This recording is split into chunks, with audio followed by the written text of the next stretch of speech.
শিবিরের পক্ষে ভোট কারচুপির অভিযোগ তুলেছে ছাত্রদল সমর্থিত ভিপি প্রার্থী আবিদুল ইসলাম আবিদ। সন্ধ্যা 5:30টার দিকে মধুর ক্যান্টিনে জরুরি সংবাদ সম্মেলনে তিনি অভিযোগ করেন, রোকেয়া হল ও অমর 21 হলে শিবিরের ব্যালট পেপার আগে থেকে ক্রসমার্ক করা ছিল। তিনি আশঙ্কা প্রকাশ করেন এই কাজ আরও কেন্দ্রে হয়েছে, অনেকের কাছে একাধিক সেন্ট্রাল ব্যালট দেয়া হয়েছে বলেও অভিযোগ করেন তিনি।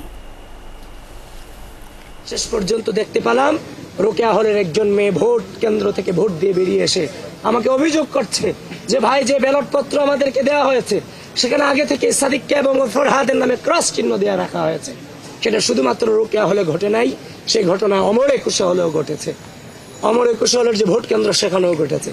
আমি দেখেছি জামাতের অনেক নেতা পাশের নামে এই ঢাকা বিশ্ববিদ্যালয় আজকে সারাদিন ঘুরে বেরিয়েছে।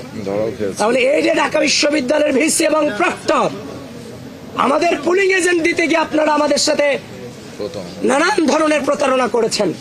বিশ্ববিদ্যালয়ে আমি যতক্ষণ পর্যন্ত ঘুরে দেখি বিভিন্ন ধরনের বহিরাগত ব্যক্তিদেরকে দেখা পেয়েছি।